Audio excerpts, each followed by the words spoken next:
Aproveitando que você está de pé, abra comigo a sua Bíblia. Gênesis, capítulo de número 32. Capítulo de número 32.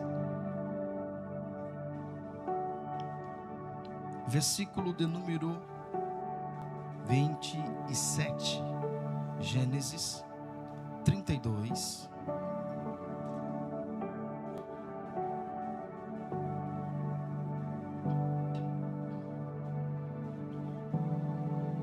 E o verso 27, que vai nos dizer assim: perguntou-lhe, pois, como te chamas? E ele respondeu, Jacó. Então disse, já não te chamará mais Jacó, e sim Israel, pois como príncipe lutaste com Deus e com os homens e prevaleceste. Amém? Pode se assentar em nome de Jesus. Esse texto que nós lemos, eu tenho certeza que é um personagem que você conhece, pois Jacó, ele é o terceiro personagem da linhagem patriarcal, um homem muito importante, e a sua família foi uma família que Deus escolheu como referência para praticamente todas as famílias da humanidade. Uma família muito abençoada, porém também com muitos conflitos. Você sabia que Jacó foi o único homem que teve 3 nomes? Quando ele nasce, o seu nome é Jacó, enganador, suplantador. E por conta desse nome, do significado do nome, ele vai carregar um peso muito grande. E dentro disso, Jacó vai enfrentar uma crise, chamada crise existencial. Ao longo da sua vida, ele quer mudar de nome. Ele quer ter o nome do irmão, ele quer ser o irmão, melhor dizendo. E ele até chega a ter o nome Esaú. Lembra do episódio que ele engana o pai, e o pai diz, quem és tu? E ele diz, sou eu, Esaú. E toda aquela história acontece, ele tem que fugir, tem que ir embora. Vai lá para casa do seu tio Labão, que eu chamo ele mais de Lobão, porque pensa no homem ligeiro, era Labão. E lá ele passa por todo o processo, mas quando ele volta, que é o que nós acabamos de ler no Val de Jaboque, ele tem um verdadeiro encontro com Deus. E percebe-se que o anjo faz questão de fazer uma pergunta a Jacó, e é uma pergunta muito dolorida, porque a vida toda ele passou por uma crise existencial por conta do nome. Eu já disse e repito, ele nasceu com um peso de um significado muito negativo, aquele que engana, aquele que suplanta, e depois ele tenta ser como o irmão, até chega a ser, por algum momento tem o nome do irmão, mas é obrigado a fugir. Quando ele volta na travessia do Val de Jaboque, Deus aparece para ele, e a pergunta que ele mais ouviu diante de toda a sua vida, agora ele vai ouvir de novo: qual é o seu nome? E ele vai ser sincero, não vai dizer sou Esaú, porque não sou Esaú. Até tentei ser, mas não sou. Eu sou Jacó mesmo. Eu sou enganador, sou plantador, sou tudo isso daí. E Deus diz, não, a partir de hoje tu chamarás Israel. Eu só estou dando essa pequena introdução para você entender, porque o que eu disse que ele só passou por todo esse conflito por conta de uma crise existencial. Jacó enfrentou na sua vida uma grande crise. E talvez, eu não sei se você percebeu isso, de uns anos para cá, nunca se ouviu tanto falar nessa palavra de crise como de uns anos para cá. É crise financeira, é crise econômica, em todas as áreas um tipo de crise. Eu estou dentro do comércio, trabalho com vendas, e a cada momento, a cada hora eu estou em um estabelecimento, e o que a gente escuta é sempre a mesma coisa: rapaz, o negócio está difícil, o negócio está complicado. Que crise é essa? Parece que o país não anda, está travado, está com o freio de mão puxado, o negócio não acontece. É o que a gente mais escuta. Só que você sabia que existem vários tipos de crise? Existe a crise emocional, existe também a crise sentimental, existe a crise profissional, existe a crise espiritual. Existem vários tipos de crise, só que muitas das vezes nós não estamos prontos para lidar com elas. Mas essa noite Deus te trouxe aqui para dizer para você que mesmo na crise você pode ver a glória de Deus. Eu vou repetir para você melhorar o teu glória. Mesmo na crise você pode ver a glória de Deus. Deixa eu tentar explicar. Tiago, o que é crise? Crise é nada mais, nada menos do que um episódio desgastante em nossa vida, muito complicado. É uma situação de tensão, uma disputa de conflito interna. Como eu disse, existem vários tipos de crise: econômica, financeira, sentimental, emocional, conjugal, profissional, familiar. Eu não sei qual o tipo de crise que você está enfrentando, mas seja ela qual for, hoje, no meio dessa crise, a glória de Deus vai se manifestar e o nome do Senhor será glorificado. Eu disse que Jacó enfrentou a crise existencial, dentre muitas outras crises que existem. Aqui Jacó enfrentou foi uma crise chamada existencial. O que é crise existencial? Crise existencial é um momento de questionamento sobre vários aspectos de nossa vida, como a própria existência, o seu lugar no mundo, a função em vários contextos em que você se envolve, principalmente o propósito de vida e o motivo de estar aqui. A pessoa que passa por uma crise existencial, ela faz uma retrospectiva. Só que a retrospectiva que ela faz é uma retrospectiva negativa, cheia de incertezas, de angústias e de problemas. Por quê?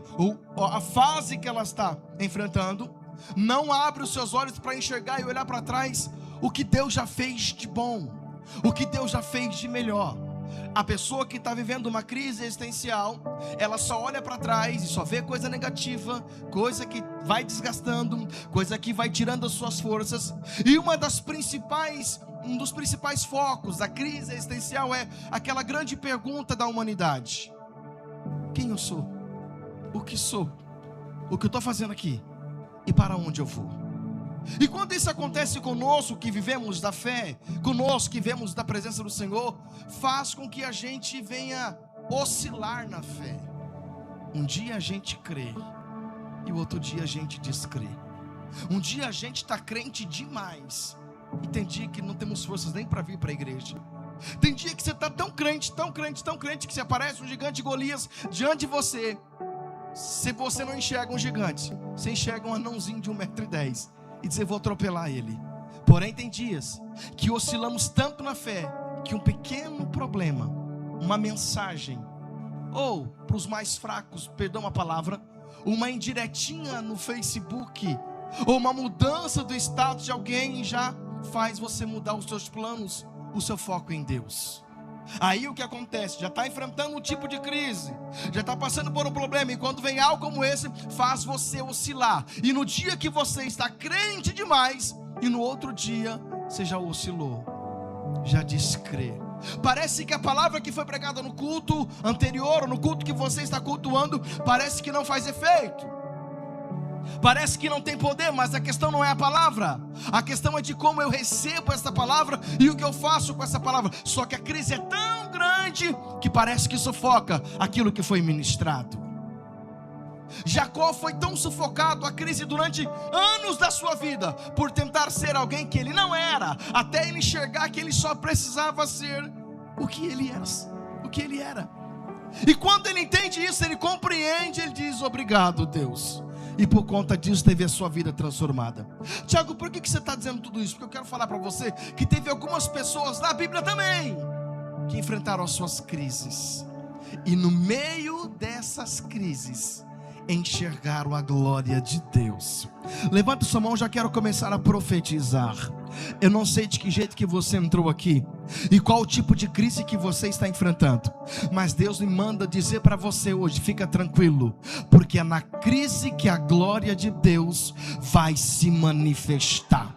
Você pode me ajudar a pregar? Olha para alguém que está do teu lado e diga para ele: fica tranquilo, pois nessa crise Deus vai aparecer. Agora pergunta para ele: você acredita nisso? Deixa eu ver, levanta a mão e dá um glória gostoso para Jesus aí. Porque as crises vão vir, você tem que saber lidar com ela. Você tem que saber enfrentar essa fase. Eu disse que eu vou falar para você sobre algumas pessoas que passaram por crises, talvez pior do que a que você está passando aí. Em Gênesis 21:14, eu amo essa história. Você lembra de Agar? Agar era uma moça egípcia que antes era serva de Abraão. Só que Sara não compreende o tempo de Deus e sempre tenta dar um jeitinho para que a promessa venha acontecer. Já viu aquela conversa, aquela história do jeitinho brasileiro? Sara vai dar um jeito, pega a menina, coloca no meio da história. Ela não tinha nada a ver com isso. Pois naquele tempo valia, quando a primeira esposa não tinha filhos, podia ter outra mulher. Sara pega Agar, que é serva, que é empregada, a egípcia, e Abraão tem um filho com ela, Ismael. Só que até aí está tudo bem.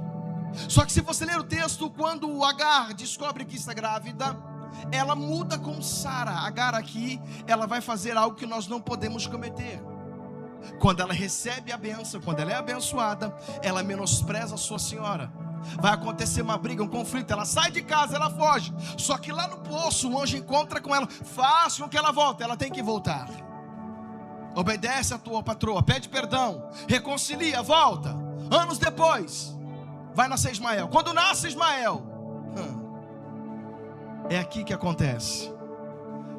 A Bíblia vai dizer que quando nasce Ismael, logo depois vem Isaque. Isaque é o que Deus prometeu. Isaque é o que Deus falou que viria. Historiadores acreditam que no dia da festa do desmamamento de Isaque, Ismael fez uma brincadeirinha com Isaque. Vamos dar um exemplo aqui. Talvez Ismael disse: ô Isaque, você é aquele menininho que a mãe mandou ir na feira com o seu bonezinho, trazer 3 dúzias de banana, 5 quilos de laranja e uma melancia. Mais ou menos algo assim. Sara não gostou, se irritou e disse para Abraão: expulsa essa mulher de casa, não quero ela mais aqui.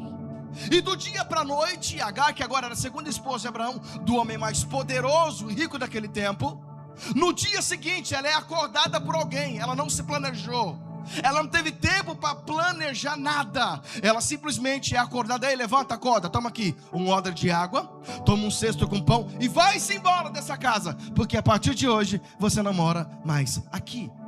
Olha a crise que essa moça está enfrentando. Agora foi expulsa de casa, simplesmente com o seu filho, e simplesmente com um odre de água e um pouco de pão. A Bíblia vai dizer que ela sai errante pelo deserto de Beerseba.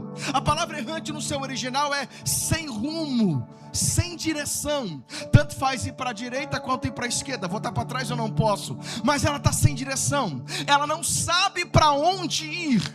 E para piorar a situação, acaba a água, acaba o pão. O menino está com fome e ele começa a prantear, ele começa a chorar. Olha a crise que Agar está enfrentando. A Bíblia vai dizer que ela anda cerca de 150 metros para não ver o menino chorar, para não ver o menino em prantos. E no meio da crise instalada, o céu se abre. Deus ouviu o choro do menino e Deus brada: Agar, levanta, pega o menino pela mão, porque nele eu tenho promessa, e sobre a vida dele o meu nome será glorificado. Você está entendendo o que está acontecendo aqui? Foi expulsa de casa, está sem rumo, sem direção, não tem para onde ir, está no meio do deserto, acabou o pão, acabou a água, a crise instalada. E no meio dessa crise o céu se abre, Deus aparece com provisão. Levanta a mão, eu vou profetizar. Eu não sei qual é a crise que você está enfrentando, mas Deus me trouxe aqui para te dizer: o céu vai se abrir sobre a tua vida, sobre a tua casa, e a provisão de Deus vai chegar no meio desta crise aí. E é engraçado que a voz de Deus vem, ela vem com provisão. Por quê? A gata tão... Escuta, olha o que a crise faz. Sabia que a crise nos cega? Deus está fazendo e a gente não está enxergando. Deus está abrindo e a gente está vendo porta fechada. Escute, ela está tão preocupada: acabou a água, acabou a água. Deus abre o céu, fala com ela: ô Agar, o poço está aí do teu lado, a provisão já está aí. Você está entendendo por que Deus te trouxe aqui nessa noite? É para dizer para você que no meio dessa crise Ele vai se levantar. E se você entender e compreender, o milagre Deus já fez. Não, você não entendeu, eu vou falar de novo. O milagre Deus já fez, a porta Deus já abriu. Levanta a mão, estou profetizando. A provisão e a providência já está a caminho. Deus sabe onde você mora, conhece o teu endereço e me trouxe aqui para te dizer: se você crer, até o final do culto você vai trombar com a provisão de Deus, porque no meio dessa crise, no meio dessa situação caótica, o céu está se levantando em teu favor. Haverá bênção de Deus sobre a tua vida. Quem acredita, dá um glória gostoso para Jesus aí.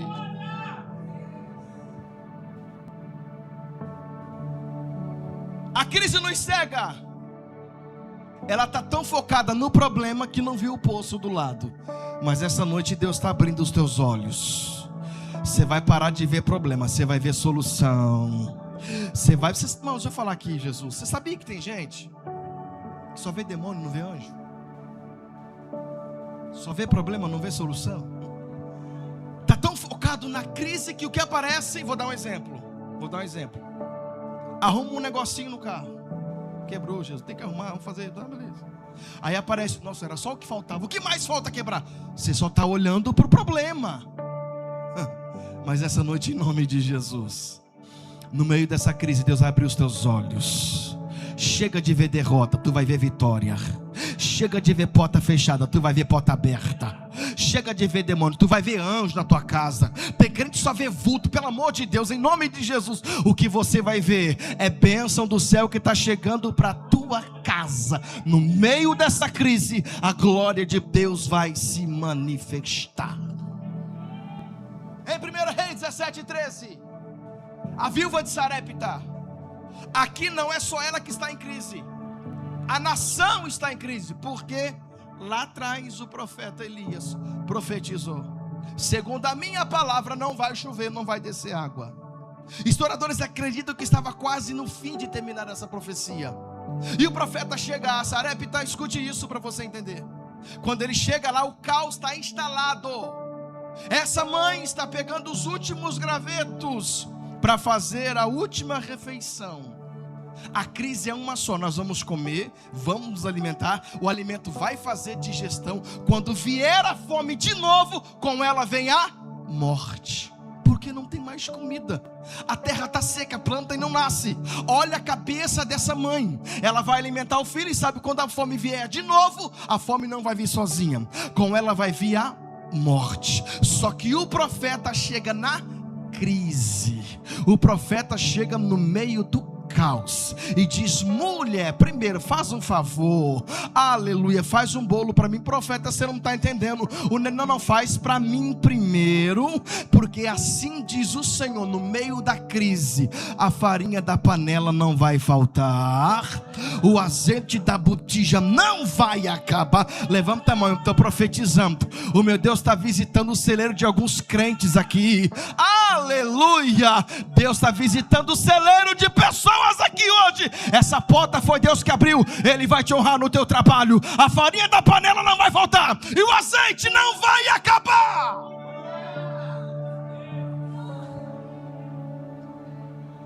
O profeta chega no meio do caos. A mulher está com a mente em crise, a nação está em crise, mas no meio da crise Deus libera uma palavra. Eu não sei de que jeito que você entrou aqui, mas eu sei do jeito que você vai sair. Na tua vida não tem mais crise, tem Cristo. Não tem mais crise, tem Cristo. Quando alguém dentro da tua casa abrir a boca e falar a palavra crise, você completa: Cristo, providenciador, protetor, provedor de milagres. Nessa noite tem milagre na casa, tem provisão de Deus para a tua vida. Recebe em nome de Jesus. Eu estou falando de crise. E o profeta Elias, esse homem de Deus aqui, acaba de passar pelo maior evento da sua fase ministerial. Aqui em cima, top. Se fosse nos dias de hoje, o acontecimento no Monte Carmelo, se tivesse no YouTube, teria as maiores visualizações possíveis, porque o que aconteceu lá foi demais. Só que após esse grande acontecimento, ele escuta uma palavra, e essa palavra muda todo o percurso. E ele vai entrar em uma crise tão grande que ele foge, ele corre. Chega a um certo lugar, deita debaixo de um zimbro. E a oração do profeta, que um dia antes orou e fogo caiu do céu, matou 850 profetas ao fio da espada, agora está debaixo de um zimbro, pedindo a Deus a morte. Ele está quase entrando numa depressão aqui. Olha a crise que esse homem está vivendo. E a crise está tão instalada que ele nem quer ouvir Deus, porque ele deita debaixo de um zimbro. A Bíblia diz que o anjo vem com pão cozido em brasa, diz: Elias, acorda, come, bebe, toma aí. Ele nem dá moral para o anjo. O anjo vem de novo: rapaz, acorda. Ele não dá moral. Por quê? Elias é inteligente. Ele estava cansado e com fome, e ele entende que se ele comer o pão e beber água, vai ter força para continuar. E o que ele quer é não continuar. Ele está tão numa crise tão interna, tão grande, entrando numa depressão tão profunda, que o que ele não quer é continuar. Ele sabe que se ele comer o pão e beber água, ele vai ter forças para continuar. E o anjo vem e diz: Elias, por favor, rapaz, come desse pão, bebe, porque longa é a tua caminhada. Eu não sei qual o tipo de crise que você está enfrentando. Você já pensou em parar, em desistir, abrir mão, jogar a toalha, falar: Deus, não canto mais, não prego mais, não quero mais, não faço mais por conta dessa crise aí. Mas Deus me trouxe aqui para te dizer: longa é tua caminhada. Tu tem muito para pregar ainda, tu tem muito para ministrar ainda, tu tem muito para louvar. Tu não vai parar não, em nome de Jesus. Essa crise não vai te matar, muito pelo contrário. No meio dessa crise você vai ouvir a voz de Deus, e Deus essa noite está ecoando nesse lugar. O teu tempo é um tempo de vitória. Quem acredita, levanta a mão para Jesus e dá um glória gostoso para Ele. Aleluia! A crise é tão grande que ele se tranca dentro de uma caverna. Mas mesmo dentro da caverna, Deus vai. Eu não sei em qual caverna a crise te levou. Talvez a caverna da depressão, da ansiedade, do pânico. Tu está com medo até de respirar. Mas essa noite, em nome de Jesus, a voz de Deus ecoa dentro dessa caverna e diz: eu estou te dando forças. Você vai voltar a viver essa crise, não vai te matar, porque no meio dessa crise a minha glória se revela para a tua vida e para a tua casa. O povo de Israel está passando por uma grande crise. Em Juízes 6, qual é a crise? Eles plantam, cuidam, quando cresce, está no ponto de colher, os filisteus, o inimigo vem e leva embora. Eles trabalhavam, aravam a terra, preparavam a terra, todo o esforço, lançavam a semente, quando estava no ponto de colher, os inimigos vinham e levavam embora. Sabe o que a nação fez? Entrou em crise. Eu não planto mais não, para quê? Do que adianta plantar? Do que adianta eu fazer todo o esforço? Eles vão levar embora mesmo. Só que tem um que no meio da crise vai dar um jeito. Sabe o que eu aprendo aqui, irmãos? Que existem duas maneiras de você lidar com a crise. Primeiro, ou você se entrega a ela e deixa ela te levar, ou você se levanta e usa as armas que você tem. Tiago, que armas que eu tenho? Deus te deu fé, Deus te deu forças, Deus te deu dom, chamada, ministério. Usa a arma que você tem. Usa! Ele é o único na nação que enquanto está todo mundo com medo, a crise, os inimigos vêm, levam, é o único que vai escondidinho pegar o trigo e malhar no lagar. Lagar não é lugar de malhar trigo, é lugar de pisar as uvas. Só que o que ele faz? Ele vai dar um jeito. Ele está dizendo: não vou me entregar a essa crise, não, de forma alguma. Eles vão até tentar vir, mas quando eles vierem, sabe aonde eu vou estar? Escondidinho, fazendo o meu trabalho. Essa crise não me pega, essa crise não vai chegar na minha casa, essa crise não vai chegar no meu ministério, essa crise não vai atingir o meu casamento. Deus do céu vê uma nação inteira em crise, com medo, e um homem dizendo: essa crise não vai tirar o pão da minha casa. Deus se manifesta e diz: ô homem valoroso, o Senhor é contigo. Vou repetir de novo. Tem duas maneiras de lidar com a crise: ou você se entrega, deixa ela te levar. Tem uma música no mundo aí que fala, né? Deixa a vida levar. Vai vivendo dessa forma aí, você vai ver onde a vida vai te levar. Então você precisa entender: não, essa crise não vai me levar. Gideão, a nação inteira, a crise está levando. Ele disse: na minha casa essa crise não chega não, eu vou dar um jeito. Porque quem tem fé, irmão, dá jeito. Dá jeito. Você pode não ter recursos, você pode não ter acesso, você pode não ter porta ou chave que abre porta, mas você tem um recurso que chama oração. É o recurso mais poderoso que Deus colocou na igreja, a adoração. E quando tu coloca o joelho no chão, abre a boca e adora, tenha certeza, o céu se abre e Deus diz: esse aí não está em crise não, esse está vivendo a melhor fase da vida dele, e o meu nome será glorificado na tua vida, em nome de Jesus. Jó, esse aqui talvez a maior crise da história da humanidade, digamos assim.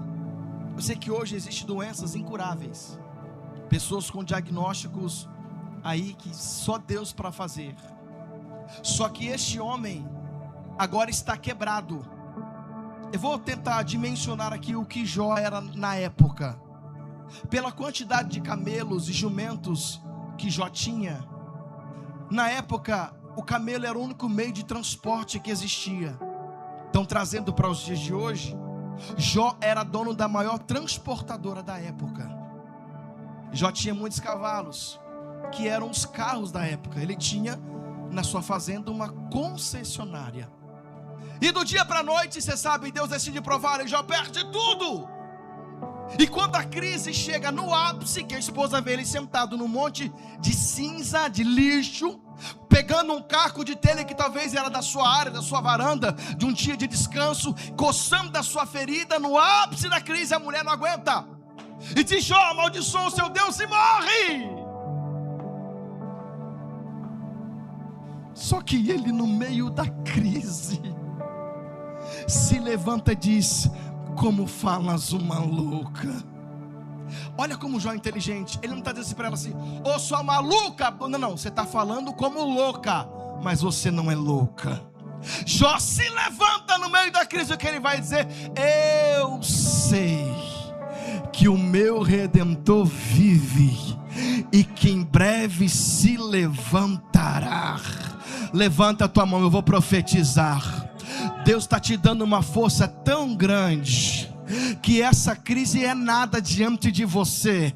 E quando alguém olhar para você, você vai: se eu fosse você, se fosse eu, já não teria aguentado, teria abandonado o barco. Tu vai levantar e vai dizer: sabe por que eu estou aguentando? Porque eu sei que Ele vive e que em breve Ele vai se levantar, Ele vai ficar de pé, e o nome do meu Deus será glorificado na minha vida, na minha casa, no meu casamento. Existe uma provisão de Deus sobre esse lugar. Você vai ver a glória do Senhor no meio desta crise aí.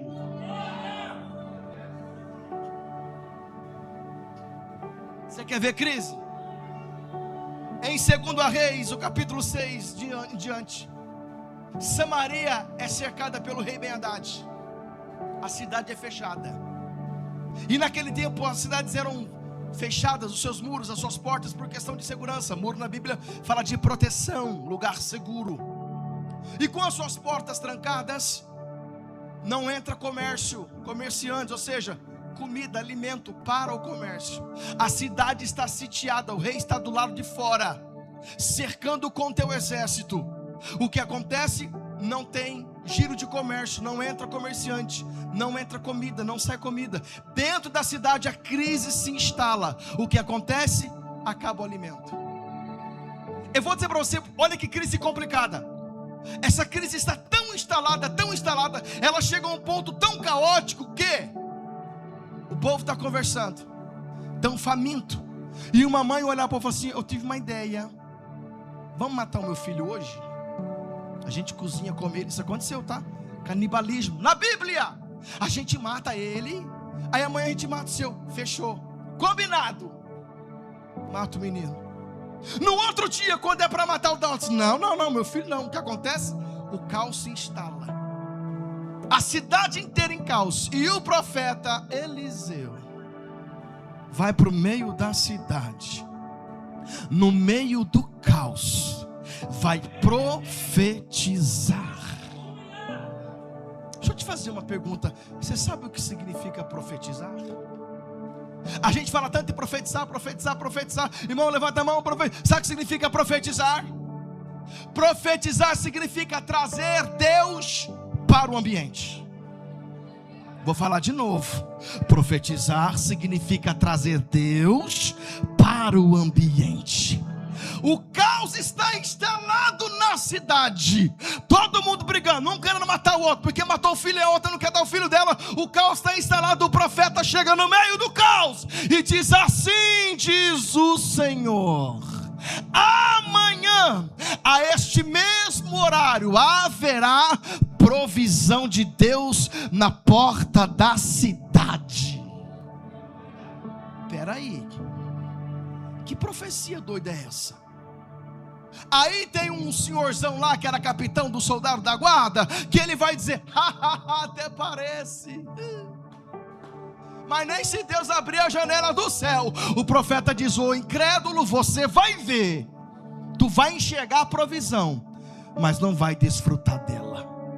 Isso é tão fato, isso é tão real, que no outro dia, pela manhã, acontece todo aquele alvoroço do lado de fora. Quando os leprosos vêm, o exército sai embora correndo, deixando despojos na porta da cidade. Quando a porta da cidade é aberta, e que eles veem tudo que Deus falou na porta da cidade, a multidão está faminta, a multidão está sedenta, vai correndo. O homem que não acreditou foi atropelado. Ele viu o milagre, viu a provisão, mas não contemplou.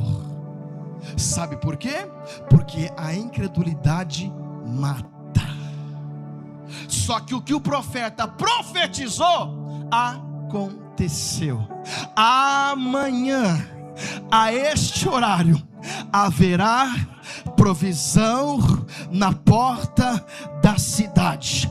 Profetizar é trazer Deus para o ambiente. Eu te convido a partir de hoje, todas as vezes que você entrar na tua casa, profetiza lá, traz Deus para o ambiente. Quando você chegar lá no teu trabalho, profetiza lá, traz Deus para o teu ambiente. Porque profetizar é isso, é convidar a falar: Deus, vem aqui, anda comigo então em nome de Jesus. Profetiza na tua casa, no teu casamento, no teu trabalho, na tua faculdade, em todas as áreas da tua vida. Profetize, traz Deus para o ambiente, que o milagre vai acontecer. E olha que lindo, pastor Rafael, isso aqui eu acho maravilhoso. O profeta faz assim: amanhã, a esse mesmo horário, vai ter provisão na porta da cidade. Eu queria convidar você para ficar de pé comigo.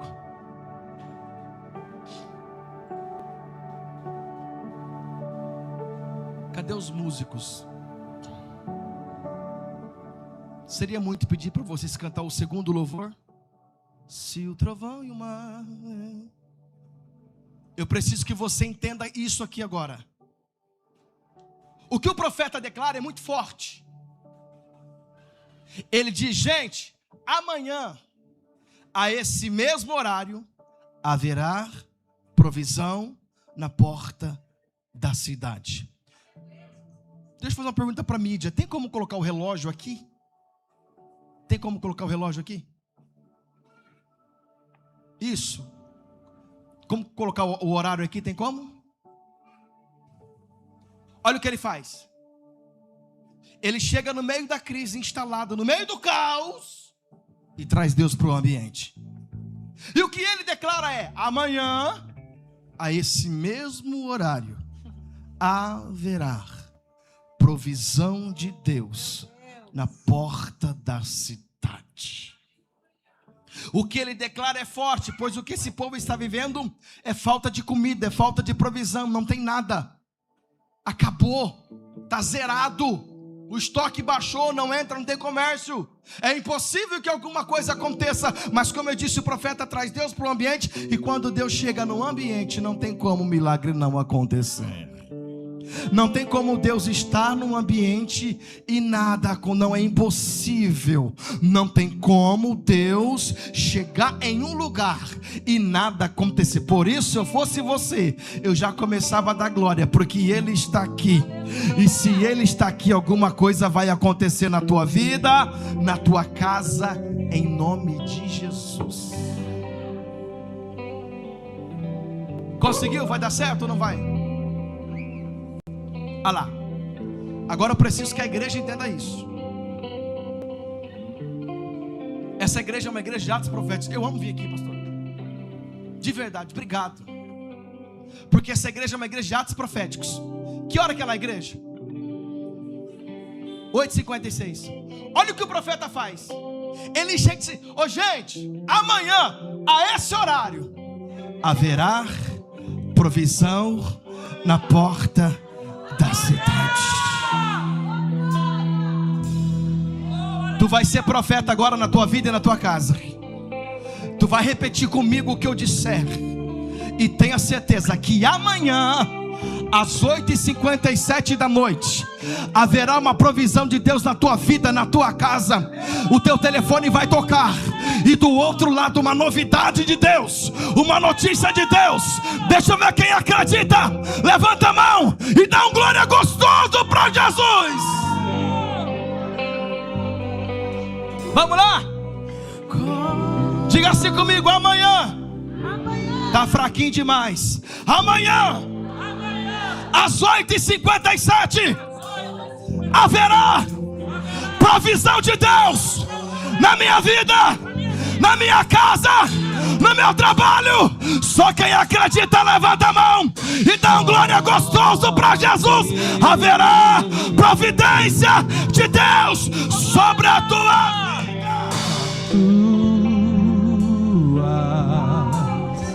Amanhã, esse horário, o teu telefone vai tocar, e do outro lado uma notícia: a porta foi aberta, a causa foi ganha, o nome do Senhor será glorificado. Se você acredita, glorifica, porque amanhã, esse horário, haverá.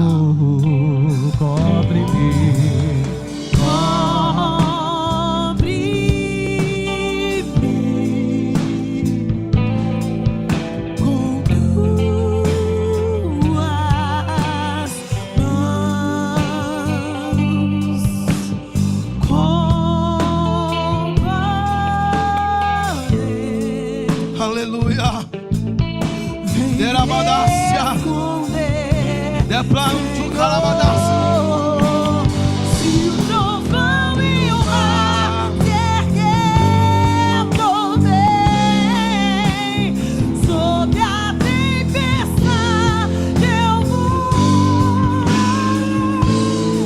eu vou sob as águas, tu também és rei. Descansarei